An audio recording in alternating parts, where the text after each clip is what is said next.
এই যে আপনি জায়গাটা বিক্রি করছেন, এখন যে রাস্তা নাই, লোকগুলা বেরোতে পারছে না, আপনি কি রাস্তা সহ বিক্রি করছিলেন? রাস্তা সহকারে বিক্রি করছি। হ্যাঁ, রাস্তা সহকারে বিক্রি করছি। এখন কি সমস্যা হচ্ছে? অনেক সময় বন্ধ করেছো। কে? নীলু ভাই, আমার নীলু ভাই। আপনার আপন ভাই? ভাই ভাই, হ্যাঁ, বড় ভাই বন্ধ করেছি। রাস্তা ছিল কিন্তু আমার যখন আছে, আমরা যখন জোর তুলতে নিয়েছিলাম। কত বছর ছিল রাস্তা? 30 বছর 30 বছর 30 বছর 30 বছর দিলাম। বিক্রি করা আচ্ছা, হয়েছিল। ভাই এখানে, ভাই দেখি, ভাই এখানে দেখি। আপনি থাকেন, সাথে থাকেন। 30 বছর আগে বিক্রি করে ফেলছি, মানে রাস্তা সহ রাস্তার সামনের দিক দিয়ে আমরা বিক্রি করছি। পরবর্তীতে যারা কিনছে, 3-4 বার কেনা বেচা হয়েছে, ওনারা রাস্তা 3 ফিট বাই 46 ফিট রাস্তা রাইখা নাকি কেনা বেচা করছে। তো এখন হচ্ছে গিয়া মাপে উনি, আমার বড় জ্যাঠা, উনি বন্ধ করে দিছে। ওনার দাবি হচ্ছে গিয়ে ওনার জমি কম আছে, জমি, তো উনি বলতেছে যে একটু আমি পাইছি, সেই ক্ষেত্রে উনি বন্ধ করে দিছে। আর পাশে দিয়ে আমাদের হচ্ছে গিয়ে নিজ ব্যক্তিগতভাবে আমাদের বাড়ির মানুষগুলো চলার জন্য রাস্তা আছে। আমার চাচা এবং চাচাতো ভাইদের দাবি হচ্ছে গিয়ে সেটা সরকারি জমি বা সার্বজনীন রাস্তা, কিন্তু মূলত সেটা আমাদের পার্সোনাল ব্যক্তিগত রাস্তা। এখন চাচা বলতেছে যে ওই দিক দিয়ে যেহেতু রাস্তা আছে, তাহলে রাস্তা ওই দিক দিয়ে বের করে দেখ। এখন আমরা রাস্তাটা আর কি ওই দিক দিয়ে রাখতে ইচ্ছুক না। আমাদের ভবিষ্যৎ প্ল্যান আছে যে আমরা রাস্তাটা অন্য দিক দিয়ে ঘুরাই দিব, আর যেন এই রাস্তা থেকে ওই রাস্তা সংযোগ হয়, সোজা হয়, আমরা সেইভাবে ব্যবস্থা করব। এখন এই যে পরিবারটা, এই জন্য আমরা রাস্তা দিতে পারতেছি না ওনাদেরকে, আর আমরা তো রাস্তা দিয়ে বিক্রি করছি। সেজন্য যারা এখন ভুক্তভোগী, ওনারাও কিন্তু আমাদের কাছে দাবি করে না যে আমরা রাস্তা দিব। ওনাদের যে দলিলে গাওয়া আছে 3 ফিট বাই 46 ফিট রাস্তা, সেটা আর কি ওনারা দাবি করতেছে। সেটার জন্য আপনারা আসছেন এখানে। এলাকার ময়মুরব্বীরা আগে বিচার করে দিয়ে গেছে দিক দিয়ে রাস্তা বের করার জন্য, উনি তখনও মানে নেই, রাস্তা দেয়নি। প্রশাসন আসছে, কোর্ট কাছারি হয়েছে, মামলা মোকদ্দমা আছে, চলতেছে, কিন্তু রাস্তা এটা বন্ধই আছে প্রায় 1.5 বছর ধরে, কিন্তু এটা এখনো খোলেনি। ওকে ওকে।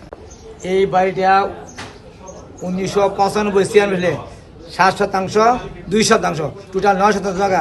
প্রথম আমি নিয়েছি 470, বাকি আছে কত 430।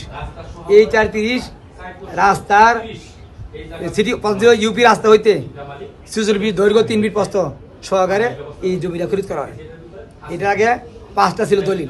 5টা দলিল উল্লেখ করা আছে কি যে সিটি কর্পোরেশন রাস্তা হইতে 46 ফিট দৈর্ঘ্য, 3 ফিট প্রস্থ সহকারে ক্রয়কৃত জমি 430%। এই রাস্তা আপনারা কতদিন ব্যবহার করছেন? এই রাস্তা ব্যবহার করছি আমরা আজকে। আমার আগে তারা ছিল, আমি তো সামনে বাড়ি কিন্তু আমার নাম নুরুল ইসলাম, সামনে বাড়ি কিন্তু আমরা।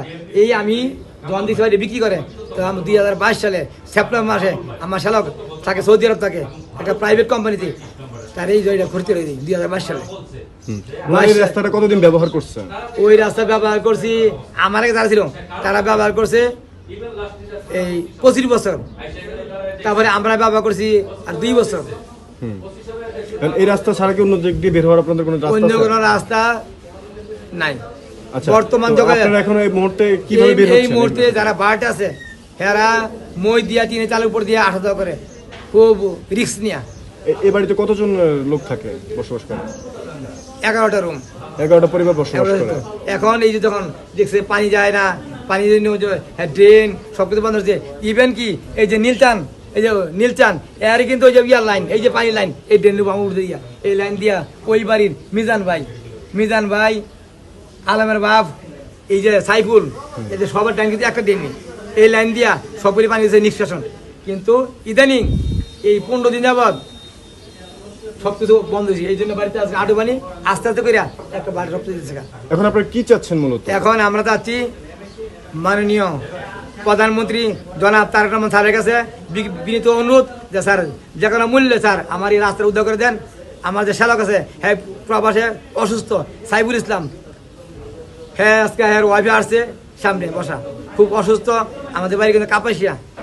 আমরা তাদের কাছে করুন জোর অনুরোধ করছি যে নীলু ভাই আমার ভাই রাস্তা দেন, আমার রাস্তা। আমি চাই না আপনার কাছে করুণা, চাই না ভিক্ষা, যে আমার রাস্তা আপনি আমাদের দিয়ে দেন। যেন এখন গাজী